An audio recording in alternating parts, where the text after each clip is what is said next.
Today, Honorable Chief Minister of Assam Dr Himanta Biswa sharma. Kachinghuan korting judoan YouTube kachupapon man pengido alugia man penachitang don Honorable Chief Minister of Assam Dr Himanta Biswa sharma. Asik kecipen alang libhan iljun Richard Episina.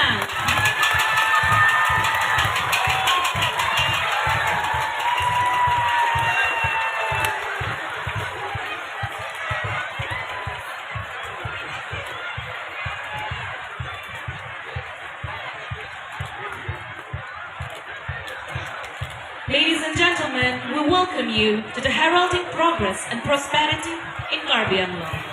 In today's program, Karbi Anglong, a march to progress. Don Marliatu, pinilabang so kasi itong Joymek, mate heralding progress and prosperity in Karbi Anglong, labang sa Joymek lang sa mga kung doon, ang sa minute may impending kung ito. Our honorable chief guest of today's event, as well as all dignitaries are present here on the dais.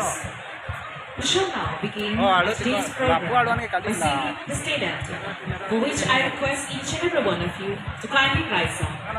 Kaduga ipang medyo ng rilo, may tanga din men kitur peji of Hansi. No nilitong state anthem, dun po nito na.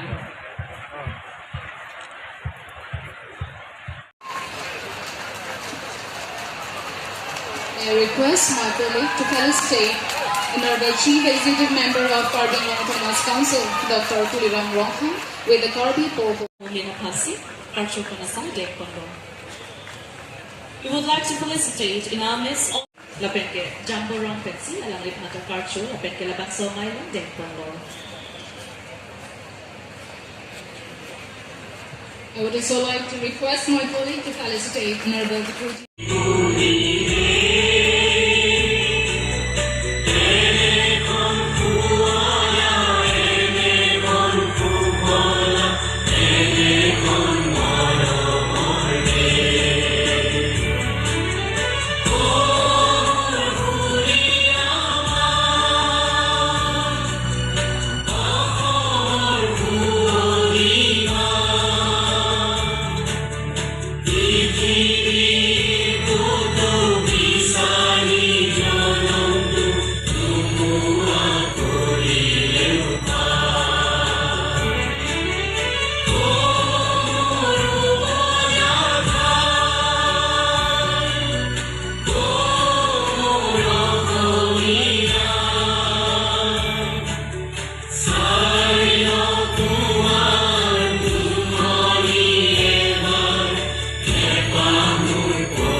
সভাত উপস্থিত কাৰ্বি আংলং স্বায়ত্তশাসিত পৰিষদৰ মুখ্য কাৰ্যবাহী সদস্য তুলিৰাম ৰংঘা ডাঙৰীয়া, অসম চৰকাৰৰ ৰাজহ মন্ত্ৰী, কাৰ্বি আংলং জিলাৰ অভিভাৱক মন্ত্ৰী যোগেন মহান ডাঙৰীয়া, বিত্তমন্ত্ৰী অজন্তা নেওগ ডাঙৰীয়ানী, জনস্বাস্থ্য কাৰিকৰী মন্ত্ৰী জয়ন্ত মল্ল বৰুৱা ডাঙৰীয়া, অসম বিধানসভাৰ উপাধ্যক্ষ নোমল মমিন ডাঙৰীয়া, সাংসদ হৰেণ সিং দে ডাঙৰীয়া, সন্মানীয় বিধায়ক বিদ্যা সিং ইংলেণ্ড ডাঙৰীয়া, দৰ সিং ৰংহাল ডাঙৰীয়া, ৰূপ সিং তেৰণ ডাঙৰীয়া, কাৰ্বি আলং স্বায়ত্তশাসিত পৰিষদৰ অধ্যক্ষ ৰাজু বিশু ডাঙৰীয়া, উপাধ্যক্ষ অজিত কুমাৰ দে ডাঙৰীয়া, principal secretary autonomous council DC Karbi আলং, সাংসদ পবিত্ৰ মাৰ্ঘৰিটা ডাঙৰীয়া, EM সকল, MDC সকল আৰু কাৰ্বি আলঙৰ আৰু ৱেষ্ট কাৰ্বি আলঙৰ বিভিন্ন জিলাৰ পৰা অহা সন্মানীয় ৰাইজ, আই মাতৃ আৰু যুৱক যুৱতী, বন্ধু বান্ধৱীসকল, যোৱা কেইদিনমান আগতে আমাৰ কাৰ্বি আলং অট'নমাছ কাউন্সিলৰ ইলেকশ্যন হৈছিলে আৰু এই ইলেকশ্যনৰ সময়ত মই কাৰ্বি আলঙৰ প্ৰায় কেইটা সমষ্টিলৈ গৈছিলোঁ আৰু ইলেকশ্যনৰ মিটিঙত আমি বিভিন্ন প্ৰতিশ্ৰুতি দিছিলোঁ। আমাৰ লক্ষ্য হ'ল যে আমি নিৰ্বাচনৰ সময়ত যিবোৰ প্ৰতিশ্ৰুতি দিছিলোঁ সেইবোৰ যাতে আমি হাতে কামে তাক পালন কৰিব পাৰোঁ, ৰূপায়ণ কৰিব পাৰোঁ। আৰু দুটা জাগাত আমি এলিফেণ্ট আণ্ডাৰপাছ যাতে হাতী গাড়ীৰ চেপাত মৃত্যু নহয় তাৰ বাবে দুটা এলিফেণ্ট আণ্ডাৰপাছো আমি বনাম।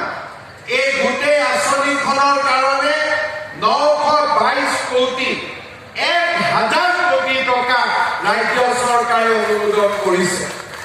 আজিৰ আগতে কাৰ্বি আলঙত কেতিয়াও এটা স্কিমৰ কাৰণে 1000 crores rupees আগত কেতিয়াও চেংচন হোৱা নাছিলে।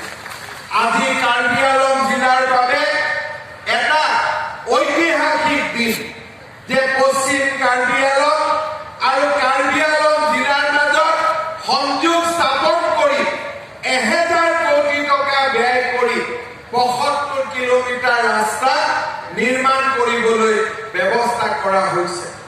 আজিৰ এই সুন্দৰ দিনটোত মই কাৰ্বি আলঙৰ ৰাইজক ধন্যবাদ জনাইছোঁ যে আপোনালোকে নৰেন্দ্ৰ মোদীক ভোট দিয়াৰ বাবে আজি কাৰ্বি আলঙত ইমান ডাঙৰ আঁচনিৰ কাম আমি কৰিবলৈ সক্ষম হৈছোঁ।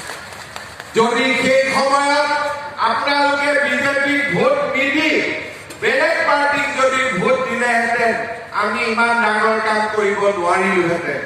গতিকে এই স্কিমৰ ক্ৰেডিট হিমন্ত বিশ্ব শৰ্মাৰো নহয়, তুলিৰাম ৰংহাঙৰো নহয়, ইয়াৰ ক্ৰেডিট কাৰ্বি আলঙৰ ৰাইজৰ, ৱেষ্ট কাৰ্বি আলঙৰ ৰাইজৰ। শ্ৰদ্ধা ৰাইজ, আমি ইলেকশ্যনৰ সময়ত প্ৰভাতদাৰৰ সমষ্টিত আমি গৈছিলোঁ, ৰাইজক আমি প্ৰতিশ্ৰুতি দিছিলোঁ যে ৰঞ্জন কমৰ পৰা আমটেঙলৈ আমি ৰাস্তাটো বনাই দিম। আজি আমি সেই ৰাস্তাটো নিৰ্মাণৰ বাবে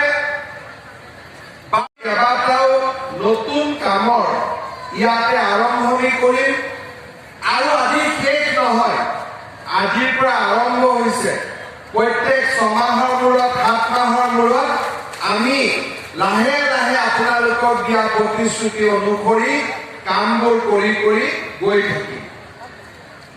আমাৰ আজি এটা ডাঙৰ সমস্যা আছে যে পশ্চিম কাৰ্বি আলং আৰু আমাৰ কাৰ্বি আলং জিলাৰ মাজত যেতিয়া আমি যাতায়াত কৰোঁ, মাজত আমাৰ ৰাষ্ট্ৰীয় ঘাইপথ অৱস্থিত।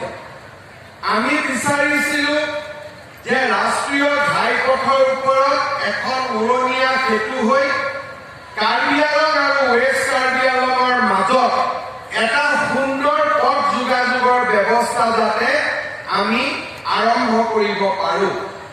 আজি মই অত্যন্ত আনন্দিত যে আমি এটা নতুন ৰাস্তা আৰম্ভ কৰিব খুজিছোঁ, যি হামৰেঙত আৰম্ভ হ'ব, তুমপ্ৰেং পাব, তুমপ্ৰেঙৰ পৰা হোজাই মিলবাগান আমি ফ্লাইঅভাৰ দি পাৰ হ'ম আৰু তাৰ পিছত আমি হাওৰা ঘাটত আহি উপস্থিত হ'ম। তাৰমানে এই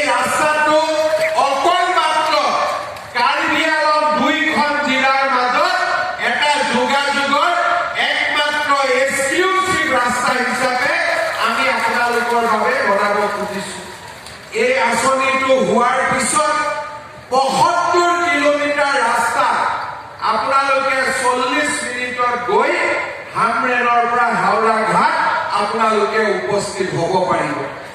এই ৰাস্তাটোত অসম চৰকাৰে 2খন ডাঙৰ দলং বনাব, 5খন সৰু দলং বনাব, এখন ফ্লাইঅভাৰ আজি আমি অনুমোদন দিছো, টেণ্ডাৰ হৈ গৈছে, কন্ট্ৰেক্টৰৰ কাম এৰোট কৰা হৈছে। এই প্ৰকল্পটোৰ ফলত ৰাস্তা ডাঙৰ কৰা হ'ব আৰু উম্পেনাই ৰোড ডিভিজনে এই ৰাস্তাৰ কাম হাতত ল'ব। এই প্ৰকল্পটোৰ ফলত উমদিহু, সিংদলৈ, আনসাৰ, বুমৰেংগাঁও, কুমৰিপি, লংকেৰ, আন্ত্ৰেংৰজন আৰু মানৱ কিচিৰৰ ৰাইজ উপকৃত হ'ব।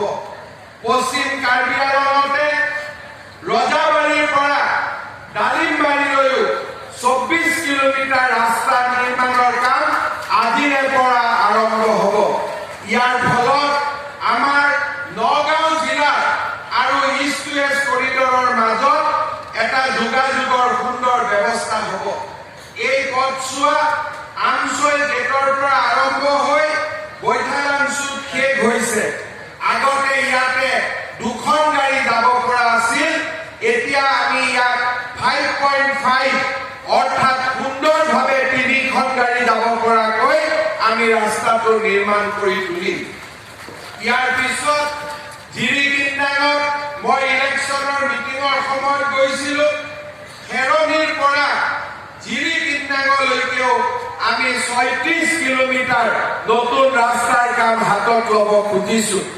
বহু দিনৰ পৰা জিৰিকিন্দাঙৰ ৰাইজে এই ৰাস্তাটোৰ বিষয়ে